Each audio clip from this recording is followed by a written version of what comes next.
Good morning, day 2 জলপাইগুড়িতে। আজকে আমাদের সেকেন্ড দিন, সেকেন্ড ডে ব্লগ। মনাকে দেখো এখনো ঘুম থেকে ওঠেনি, অনেক কষ্ট করে ঘুম থেকে তোলা হলো, কারণ আমরা যাব মালবাজারে। সেই জন্য তাড়াহুড়া করে রেডি হতে হচ্ছে। সেই 8টার থেকে জাগা, কারণ একটা পাখি এই জানলাতে এসে ঠকঠক করছিল। এই জানলাতে এই যে একটা পাখি, এটা আমার পাখি, এটা তুমি আমার পাখি, হ্যাঁ। আর এই জায়গায় একটা পাখি এসে ঠকঠক করছিল জন্য আমাদের ঘুমটা অনেকটাই ভেঙে গেছে। মনাকে এখন আমি জল খাওয়াবো, জল খাইয়ে মনার খাবার বসিয়ে দিয়েছি। খাবার বসানোর পরে তারপর আমি স্নান করবো, স্নান করে এসে রেডি হবো। ওকে, তো মনাকে আগে জলটা খাইয়ে নিই।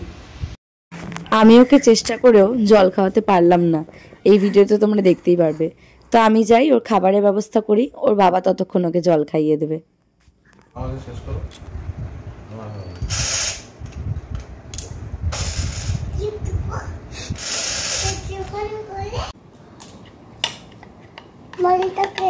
এটা মাম্মা, মাম্মার মা, এই শেষ শেষ শেষ, এই যে এই যা ফিনিশ, এই যে এটাই ফিনিশ। আচ্ছা বন্ধ করছি, দাঁড়া। তো শরণকে খাইয়ে দেয়, আমরা রেডি। তো চলো যাওয়া যাক। না তোমাকে বলিনি, তোমাকে বলেছি। হ্যাঁ মৌলা নিতে, বাবাকে বলিনি। বাবাকে বলিনি। তো গাড়ি প্রায় আধা ঘন্টা আগেই চলে এসেছিল। তো এখান থেকে আগে যাব রাঙাদির ওখানে, ওখান থেকে মামিকে পিক করে আর ডলকে পিক করে তারপরে আমরা যাব মালবাজার, মানে আমার মামা বাড়িতে। তো এখান থেকে সমাজপাড়া গাড়িতে যেহেতু এসেছিলাম, বেশিক্ষণ সময় লাগেনি। তো ডল এসেছিল আমাদেরকে নিচ থেকে নিতে। তো এখানে দেখো ডল ওদের বাইক থেকে কিছু কাগজপত্র নিচ্ছিল। তো এখানে মনা লিফটে উঠে জানি না কীরকম এক্সপ্রেশন দিবে, দেখো। এর আগে কামাখ্যা মন্দিরে যাওয়ার সময় ও ভীষণ মানে এক্সাইটেড ছিল লিফটে ওঠার জন্য, এখন এখানে তো অতিরিক্ত এক্সাইটেড হয়ে গেছে। রাঙাদির বাড়ির থেকে বারবার লিফটে উঠতে চায় আর নামতে চায়। যতক্ষণ না লিফট ওঠানামা করছিল ও ততক্ষণ বাইরে দেখছিল বা লিফটের বাটন টিপবে, ও এটা করছিল। তো দেখো কি হয়। রাঙাদিরা যেহেতু 4th ফ্লোরে থাকে, তাই আমাদের আসতে এত লেট হলো। এই যে দেখো মনে ভয়েস ওভার দিচ্ছি, মনে আমাকে ডিস্টার্ব করেই চলছে। তো এদিক দিয়ে যেতে হয়, এই প্যাসেজটা দিয়ে, রাঙাদি ফ্ল্যাটটা সামনেই। তো এই যে আমরা রাঙাদি ফ্ল্যাটে চলে এলাম। তো চলো রাঙাদি বাড়ি যাও। তো এখান থেকে মামিকে নিয়ে আমরা রওনা দিয়ে দিলাম। তো রাস্তায় একটা খুব সুন্দর জায়গা পড়বে, সেটা হচ্ছে লাটাগুড়ি। তোমরা আশা করি অনেকেই জানো, যারা কোচবিহারবাসী আছো, লাটাগুড়ি তাদের কাছে একটা অ্যাট্রাকটিভ পয়েন্ট। এখানে একটা মহাকাল ধামও রয়েছে, সেখানে যাওয়ার আজকে ইচ্ছে নেই, যেহেতু অনেকটা লেট হয়ে গেছে, অন্য একদিন আসবো। দেখো কি সুন্দর চা বাগানের মাঝখান দিয়ে আমরা যাচ্ছি। চা বাগানগুলো এতই সুন্দর ছিল যে চোখ আমি ফেরাতেই পারছিলাম না। যেহেতু আমাদের এদিকে কোনো চা বাগান নেই, তো চা বাগানটা খুব অ্যাট্রাকটিভ একটা পয়েন্ট আমার কাছে। আর এখানে মনা ঘুমোবে ঘুমোবে করে ঘুমাচ্ছিলই না। তো দেখো আমরা ফাইনালি আমরা মালবাজারে পৌঁছেই গেলাম। এই জায়গাটা আমাদের কাছে একটা নস্টালজিয়া। মামা বাড়িতে এত আনন্দ করেছি। মামা বাড়ির সেই ফেমাস রাস্তা আর ফেমাস হাইড্রেন আমাদের মামা বাড়ির কাছে। আর রাস্তাটা শুধু দেখো, দেখো। ও পড়ে যাচ্ছ, এই যে নিলাম। আমরা এখন কোথায় যাবো? দেখতে পাচ্ছ না? আমরা এখন কোথায় যাবো? ভুলেই গিয়েছিলাম মিষ্টি নেওয়ার কথা, তাই এখানে এসে চুপ করে বেরিয়ে এসেছি, কারণ বৌমনি জানলে আর আনতে দিত না। দাদু কি বললো? পছন্দ করলে আচ্ছা ঠিক আছে। এই যে রাস্তাটা দেখছো, পাশের হাইড্রেনটা, এটাকে বুনু আর আমি খুব ভয় পেতাম।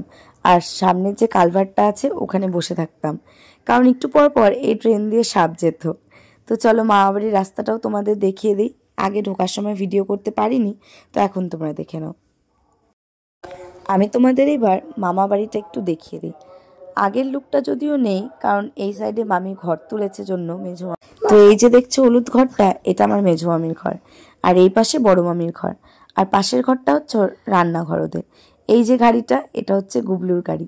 আর এই যে দেখছো যত গাছগাছালি, এগুলো সব মেজো মামি আর রাঙা বৌমনি মিলে পরিচর্যা করে, কারণ ওদের গাছের খুব শখ। তো খাওয়া দাওয়া সেরে আমরা এখন রওনা দিয়ে দিচ্ছি আবার জলপাইগুড়ির উদ্দেশ্যে। তো ডলের যে কানেরটা দেখলে, সেটা কিন্তু ডল নিজের হাতে বানিয়েছে।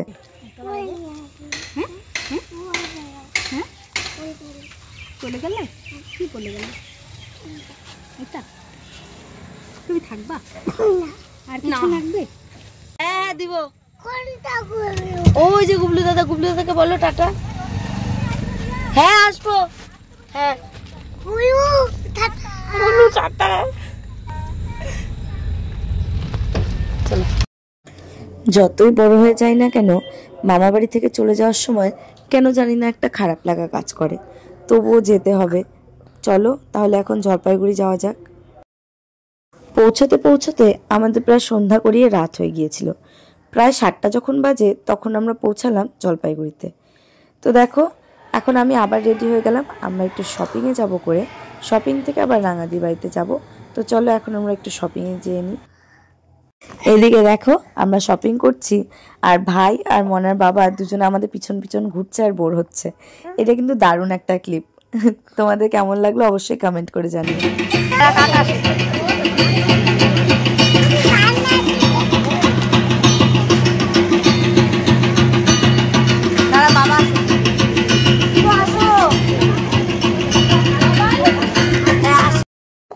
শপিং করা শেষে রাঙাদি আমাদের ডিনারে ইনভাইট করেছিল, সেখানে আমরা চলে এলাম। তো খাওয়া শেষে আবার আমরা এখান থেকে বাড়িতে চলে যাব।